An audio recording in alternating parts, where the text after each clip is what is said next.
tem uma outra pergunta aqui que chegou para a gente sobre a questão de espíritos autistas. Dá para falar um pouquinho quem são esses espíritos? Porque às vezes as pessoas podem encarar situações como essa com dificuldade de aceitação. Qual que é a visão espírita de espíritos com essa questão, renascendo com essa questão, Jorge? Você quando colocou a pergunta, colocou espírito autista. Espírito autista é uma Desculpa. coisa, mas espíritos vivendo o autismo na encarnação é outra. O autismo, ele é um fenômeno razoavelmente novo do ponto de vista do estudo da ciência. E está havendo uma certa dificuldade para que se consiga, de fato, definir o que seja esse fenômeno. Então, por essa razão, os próprios estudiosos estão chamando de espectro autista, ou seja, existe uma faixa de comportamento, existe um conjunto de condutas e de comportamentos que vão desde um mais extremo até o mais brando, que estão sendo chamados de espectro autista, mas eles não têm exatamente a mesma característica. O caso do chamado autismo mais severo é aquele no qual o indivíduo não tem a menor condição de socialização. Ele não se socializa, ele não se integra, ele não enxerga pessoas, ele não tem nenhum contato com o mundo exterior, é um indivíduo fechado em si mesmo, eles não apresentam facilidade de enxergar nada além daquilo que eles objetivamente têm como interesse. Tem interesse repetitivo nas mesmas coisas, eles, principalmente movimentos giratórios, eles fazem coisas que giram o tempo todo e passam a vida inteira sem perceber as pessoas, sem perceber os outros e absortos unicamente no que fazem. Esses não terão muita dificuldade para manter um relacionamento com outras pessoas. Eles, em princípio, não vão ter uma vida social como a gente poderia esperar. Esse é um nível mais severo. Nós temos um segundo nível, menos severo, no qual os indivíduos eles reagem, ainda que brandamente, ao mundo exterior, eles pouco falam, são agressivos, percebem pessoas, mas são muito violentos, batem.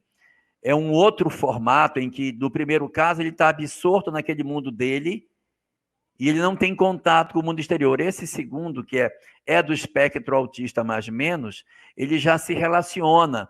Ele às vezes, são agressivos, veem as pessoas, mas eles não têm contato de manter a relação de proximidade, não falam, têm dificuldade na fala.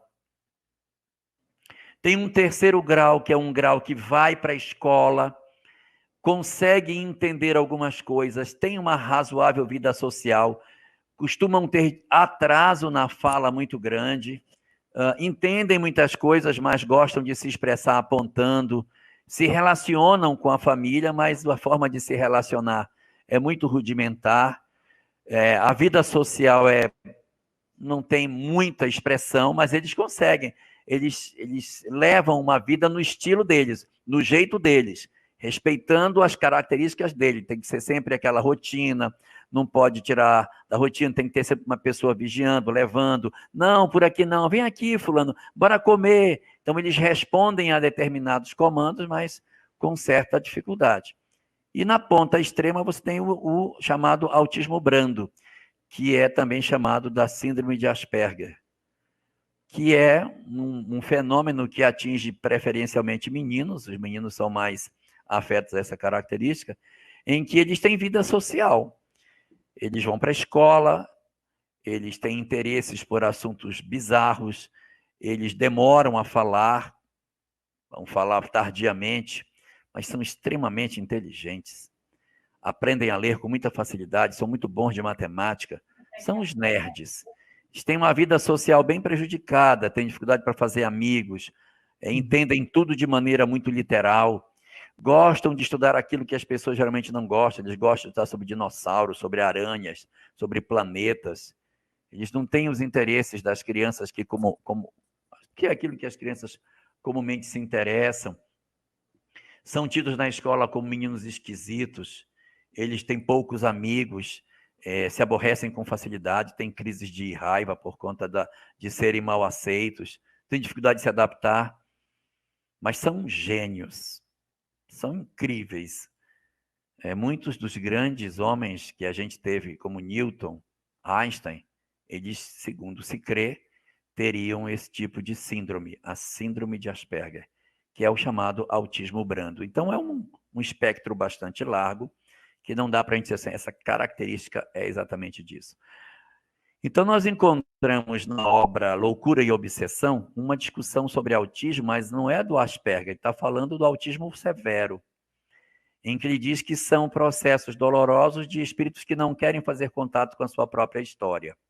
Almas que tiveram uma história muito difícil.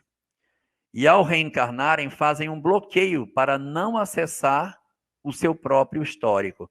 Então, eles se bloqueiam e eles vivem naquela história de repetir, repetir, repetir, sem contato com o mundo exterior, como um elemento para fazer uma forma de abrandar o seu eu até que aquilo passe e ele comece a fazer o caminho de volta. Então, não dá para a gente dizer o que seja, porque as circunstâncias do autismo brando são muito diferentes do autismo severo. Elas estão classificadas dentro do mesmo cesto do espectro autista, mas as causas espirituais são distintas. Enquanto eu tenho na questão severa os problemas relacionados especificamente ao bloqueio do ontem no hoje, eu tenho no outro lado da moeda, no chamado autismo brando, outras circunstâncias, que não necessariamente significam que seja uma questão kármica. Eu posso ter uma pessoa de dificuldade de adaptação, um indivíduo inadaptado a seu tempo. Uma pessoa, por exemplo, que foi inadaptada no seu tempo e foi muito mal compreendida e taxada como uma pessoa devassa, foi Bocage, o poeta português. Ele era um gênio, aquele homem, ele era um gênio, mas ele não se adaptava na sociedade de sua época. E ele foi muito criticado, e por ele ser criticado, ele se isolou e passou a ser um crítico da sociedade. Criticava muito a religião da época, isso era século XVIII. Ele nasceu em 1765, desencarnou em 1805, se eu não me engano, com 40 anos. Então, era o século XVIII, era um período da igreja muito rígida. Ele criticava muito os padres e a igreja, para poder descaracterizá-lo, jogou lama no nome dele e disse que ele era um devasso. E não é verdade, ele criticava a hipocrisia da igreja. Ele foi condenado pela Inquisição e passou os últimos anos de sua vida recluso num convento, num mosteiro, escrevendo traduções do francês para o português, para sustentar sua irmã, que havia engravidado sendo solteira. Ele não é o homem que a sociedade pensa que ele seja, mas ele é definido na biografia dele como um homem inadaptado ao seu tempo. Então, a inadaptação, a dificuldade de se encaixar numa sociedade que pensa diferente de mim, é muito típica do espectro autista. E isso não caracteriza que seja uma alma necessariamente perturbada. Às vezes é alguém que tem dificuldade de aceitar uma sociedade muito diferente da sua forma de ser, aí a pessoa se fecha por falta de recurso de lidar com um modelo de sociedade que ela não gostaria de viver. Então, é muito complexo, porque o espectro é muito largo, mas os casos mais severos estão ligados a questões relacionadas à expiação. E resumindo, é uma experiência evolutiva para todos que estão inseridos ali naquela situação, né, Ela? Quando a gente tem questões de cunho mental, é um indicativo de que essa questão ela vem para a família como um todo, né? A gente nunca deve dizer assim, se eu tenho um problema de desequilíbrio mental na minha família, o problema é do meu irmão. Não, o problema é de todos nós. Então, nós estamos envolvidos na cena, nós vamos dar o nosso contributo, fazer o que a gente puder.